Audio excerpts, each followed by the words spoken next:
The pharaohs ruled Egypt for thousands of years, but finally, during the caliphate of Umar ibn Khattab, Egypt was about to be taken away from them forever.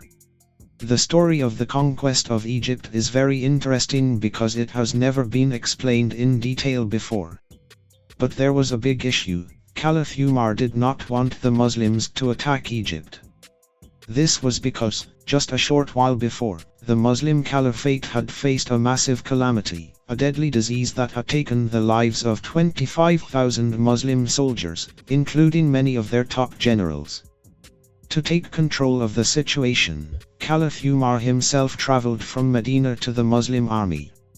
There, he met the new army chief, Amr ibn al-As, who presented a bold new plan. Instead of slowing down, they should advance towards Egypt. Caliph Umar was hesitant. His army had just suffered huge losses, and conquering Egypt with a small force seemed extremely difficult. He also feared that if the Muslim army moved towards Egypt, the Persian Empire might take advantage and attack from behind. But Amr ibn al-As firmly stood by his plan. Before converting to Islam, Amr ibn al-As was a wealthy businessman from Mecca, and his frequent trade journeys had taken him to Egypt many times. He knew very well that the Egyptians would not be able to stand against the Muslims. After much persuasion, Caliph Umar finally agreed to the plan, but with one condition: Amr ibn al-As and his army could march towards Egypt, but if Caliph Umar changed his mind, they would have to return immediately. Amr ibn al-As accepted the condition and set out towards Egypt with just 4,000 soldiers. As Amr ibn al-As moved towards Egypt, Caliph Umar reached Medina and called a meeting of his top advisors. Among them, Uthman ibn Affan and others suggested that the army should be called back. After hearing everyone's opinions, Caliph Umar decided to send a letter to Amr ibn al-As, instructing him to return with his entire army unless they had already crossed the Egyptian border. When the messenger carrying Umar's letter reached Amr ibn al-As, the Muslim army had almost reached the Egyptian border, but they had not crossed it yet. Understanding what the letter might contain, Amr ibn al-As did not open it immediately. Instead, he welcomed the messenger, gave him food, and let him rest. By the time he finally opened the letter, the Muslim army had already crossed into Egypt. He then declared, "Now it is too late to turn back. We must move forward." The Muslims marched forward and eventually reached Egypt's capital, which is now called Cairo. This city was one of the most powerful cities in the world at that time and had been under Roman rule for 600 years. No one had been able to take it from them.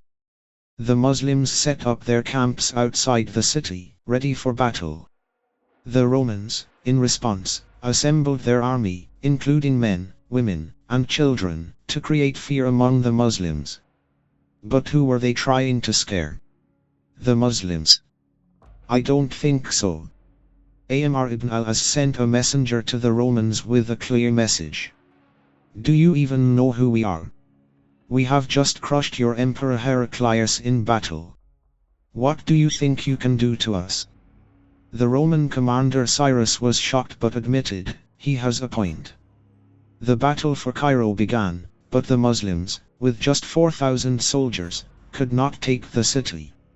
They remained camped outside for 7 months before Amr ibn al-As finally sent a request for reinforcements to Caliph Umar. Anticipating this, Caliph Umar had already prepared additional forces. He sent 12,000 more soldiers under the command of Zubair ibn Alawam, one of the most respected companions of the Prophet Muhammad.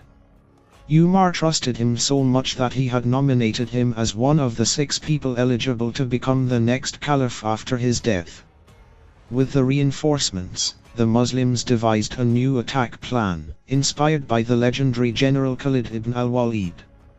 When the battle resumed, the Muslims initially pretended to retreat, luring the Romans out of their fortress.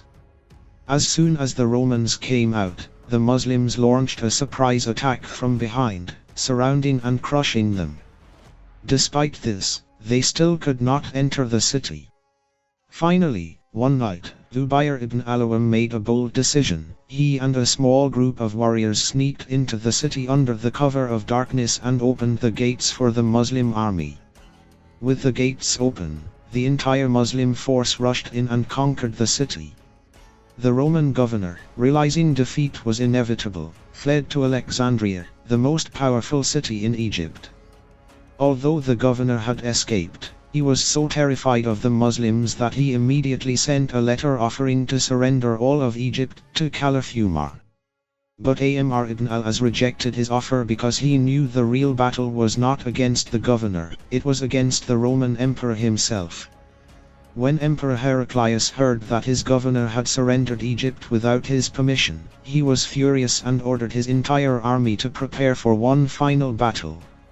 The Muslims, under Amr ibn al-As, marched toward Alexandria to face them. Here, an interesting incident occurred. While packing up their camps, Amr ibn al-As noticed a pigeon's nest inside his tent, with baby pigeons inside. Not wanting to disturb them, he left his tent standing. Over time, this tent became a landmark, and eventually, the area around it became the new capital of Egypt. In Arabic, a tent is called fustat, and this is how the capital Cairo got its original name. As the Muslims reached Alexandria, they were stunned. This was one of the greatest cities in the world, even bigger than Damascus and Madinar. Despite repeated efforts, the Muslims could not conquer it. For 6 months, they camped outside its walls, struggling to breach its defenses. Then, a dramatic twist changed everything. The Roman Emperor Heraclius died after ruling for 30 years. His young son took the throne but was assassinated by his stepmother just a few days later. This triggered a massive civil war within the Roman Empire. The Roman army, which was preparing to fight the Muslims, was suddenly forced to retreat to deal with their own internal chaos. Meanwhile, in Medina, Caliph Umar had been closely observing the situation and realized this was the perfect time to conquer Egypt. He immediately wrote a letter to Amr ibn al-As, urging him to act swiftly. When the letter reached Amr, he gathered his army and read it aloud.